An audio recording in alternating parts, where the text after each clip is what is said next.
चीन की सीमाओं पर अतिक्रमण करने का जिम्मेवार ठहरा देते हैं। इससे बड़ी दुर्भाग्यपूर्ण बात हो क्या सकती है? राष्ट्रीय सुरक्षा व देश की अखंडता से इससे घिनौना खिलवाड़ हो ही नहीं सकता, वो भी देश के प्रधानमंत्री और देश के वरिष्ठ मंत्री के द्वारा।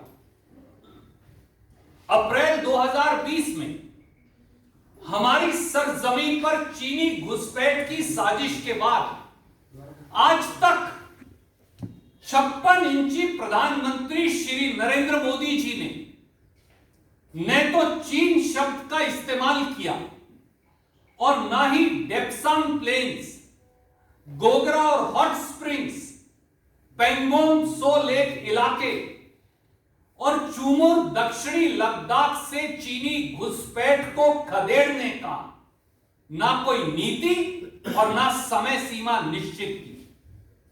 यही नहीं, देश के रक्षा मंत्री श्री राजनाथ सिंह जी उल्टा भ्रम फैला रहे हैं और बरगला रहे हैं, बजाय इसके कि वो देश को बताएं कि इन सारे इलाकों से चीनी घुसपैठ को कब तक खदेड़ देंगे।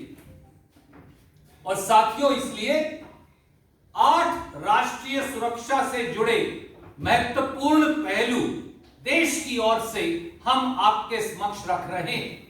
पहला, मोदी सरकार और रक्षा मंत्री श्री राजनाथ सिंह जी देश को यह नहीं बता रहे कि कब तक अप्रैल 2020 से पहले की यथास्थिति की बहाली हो जाएगी। याद रहे कि अप्रैल 2020 ही वो महीना और तारीख है जब चीन ने बगैर कारण के भारतीय सीमा में घुसपैठ का दुस्साहस किया था। क्या प्रधानमंत्री और रक्षा मंत्री भारत की भूभागीय अखंडता की सुरक्षा करने की जिम्मेदारी की संपूर्ण विफलता का कारण देश को बताएंगे? दूसरा पहलू, मोदी सरकार ने लगातार यह कहा कि भारत चीन के वार्तालाप का आधार लद्दाख के सभी क्षेत्रों से चीनी सेना की वापसी होगी।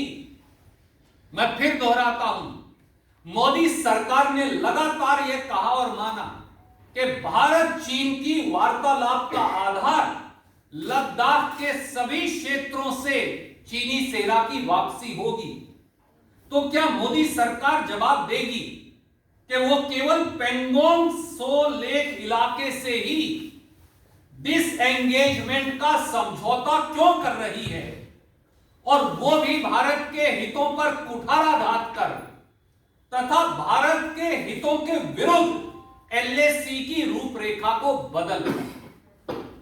तीसरा पहलू, दशकों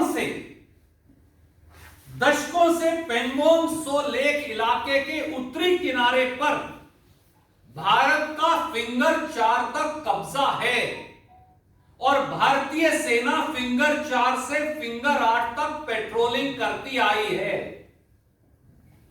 भारत ने सदैव फिंगर 8 को भारत और चीन के बीच एलएसी माना है। आज के रक्षा मंत्री के बयान के मुताबिक भारतीय सेना अब सिमट कर फिंगर 3 तक सीमित हो जाएगी। क्या यह सीधे सीधे भारत के सामरिक हितों पर कुठाराघात कर एलएसी को पुनर्रेखांकित करने का कार्य नहीं? क्या मोदी सरकार फिंगर 3 से फिंगर 8 के बीच भारत के भूभागीय क्षेत्र को एक नया बफर जोन नहीं बना रही? क्या यह भारत की भूभागीय अखंडता से मोदी सरकार के द्वारा किया गया धोखा नहीं? चौथा पहलू, चीनी घुसपैठ के बावजूद भारतीय सेना ने सराहनीय तरीके से शौर्य और पराक्रम का परिचय दिया और पेंगोंग सो लेक इलाके के दक्षिणी बैंक में कैलाश रेंजेस की सामरिक चोटियों पर अपनी मौजूदगी बना ली। रक्षा मंत्री के आज के बयान के बाद लगता है कि अब हमारी सेना को सामरिक दृष्टि से महत्वपूर्ण कैलाश रेंजेस के इन स्थानों को खाली करना पड़ेगा, वापस लौटना पड़ेगा।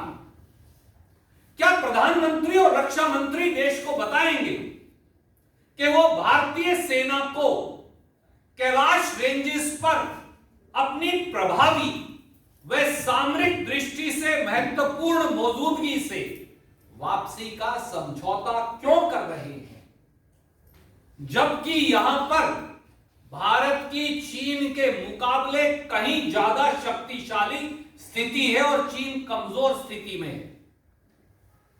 क्या यह राष्ट्रीय सुरक्षा से एक षड्यंत्रकारी खिलवाड़ नहीं? पांचवा पहलू, सामरिक दृष्टि से महत्वपूर्ण व उकसाने वाली चीनी घुसपैठ पूरा देश जानता है कि डेप्सांग प्लेन्स में की गई। चीन ने एलएसी के 18 किलोमीटर अंदर तक वाई जंक्शन, जिसे बोटल नेक भी कहते हैं, वहां तक घुसपैठ कर रखी है और भारतीय सेना को अपने ही patrolling points PP-10, PP-11, PP-11A, PP-12 और PP-13 तक हमारी सरजमी पर पेट्रोलिंग करने से रोक रखा है। इस घुसपैठ ने देश के सबसे अग्रिम इलाके में राष्ट्रीय सुरक्षा की दृष्टि से सबसे महत्वपूर्ण हवाई पट्टी दौलत बेग ओल्डी हवाई पट्टी को भी खतरे में डाल रखा है। और याद रहे कि साल 2013 में भी चीन ने इसी प्रकार से वाई जंक्शन तक घुसपैठ कर ली थी और 6 महीने तक भारतीय और चीनी सेनाएं एक दूसरे के सामने आमने खड़ी रही। परंतु यूपीए की कांग्रेस की सरकार की दूरदृष्टि और भारत की सेनाओं के शौर्य के चलते 1 इंच भूमि पर भी चीन कब्जा नहीं कर पाया और हमने उसे वाई जंक्शन से पीछे एलएसी के पार खदेड़ दिया था।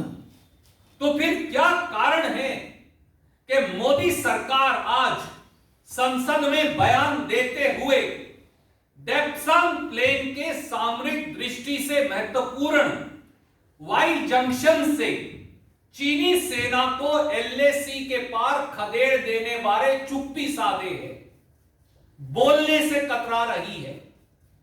क्या भारत की सरजमी पर चीन के इस दुस्साहस को कोई व्यक्ति स्वीकार कर सकता है? यदि नहीं तो मोदी सरकार, प्रधानमंत्री और रक्षा मंत्री एक शब्द भी क्यों नहीं बोलते? छठा पहलू, गोगरा और हॉट स्प्रिंग सेक्टर में भी चीनी घुसपैठ निरंतर बनी है। क्या कारण है कि प्रधानमंत्री और रक्षा मंत्री गोगरा हॉट स्प्रिंग्स में चीनी घुसपैठ बारे रहस्यमयी चुप्पी साधे हुए हैं?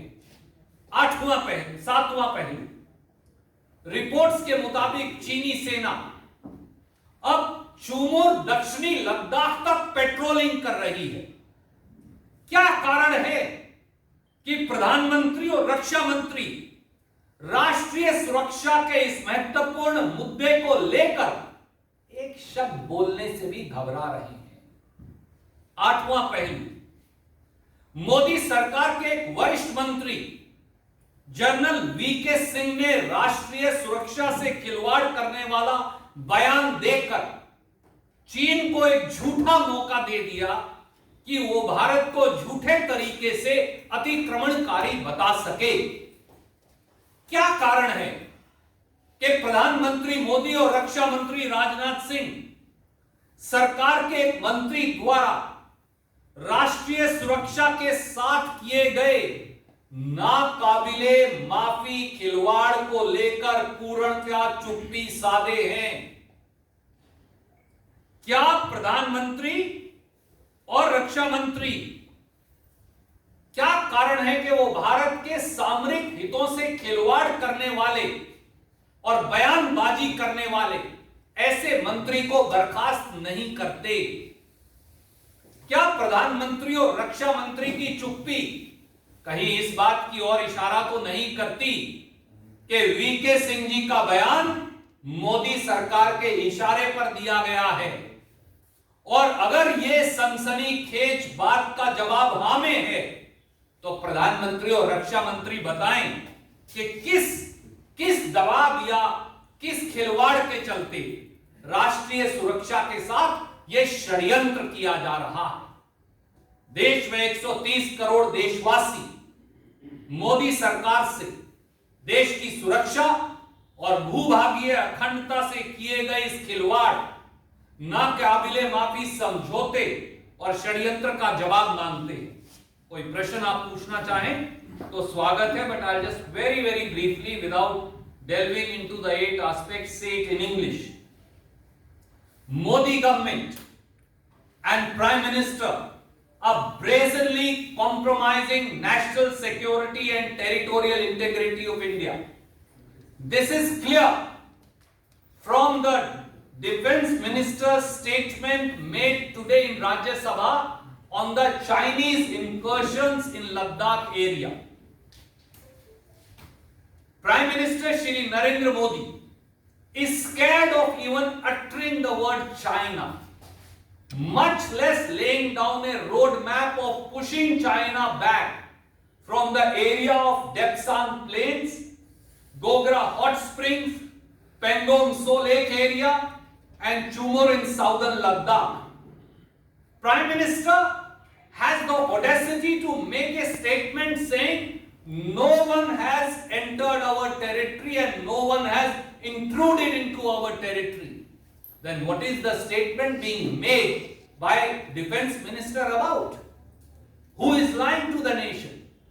And his defense and one of his important minister, VK Singh, has the audacity to make an anti-national statement weakening India's case in a conspiratorial manner, whereby India's own minister accuses India of being aggressor falsely and in a completely obnoxious fashion. Is he minister for China or is he a minister for India? Defense minister, on the other hand, seeks to mislead and misinform without giving any assurance or deadline on full Chinese withdrawal from our territory in Depsang Plains, from our territory in Gogra Hot Springs, from our territory in Pangong So Lake area, and from our territory in Chumur in southern Ladakh. On the contrary, the statement made by Defense Minister and Modi government in the Rajya Sabha today seeks to cede our territory. We all know that for decades onwards, India has been in occupation on the northern bank of Pangong So Lake area up to Finger 4, and Indian armed forces have always patrolled up to Finger 8. The limited disengagement exercise that is being done, bereft of the disengagement in Depsang Plain, in Gogra Hot Springs and in Chumur area, seeks to withdraw up to Finger 3 the 4 full force of Indian Armed Forces and create a buffer zone on our side of the LAC between Finger 8 and Finger 3. If this is not a compromise of India's territorial integrity, then what is? And why is the strategically important Depsang Plains, where China has intruded 18 kilometers inside the LAC up to Y junction known as the bottleneck, not being spoken about at all, which also threatens the most important strategic airstrip of India, the Daulat Beg Oldie airstrip? Why are Prime Minister and Defense Minister mum on Chinese aggression and incursions into the Depsang Plain area, into the hot springs area, as also into the Pangong Tso Lake area and the Chumor area. Prime Minister and Defense Minister must be held accountable and must answer to the nation for this brazen, unpardonable compromise on India's territorial integrity and national security. You're welcome to ask any questions.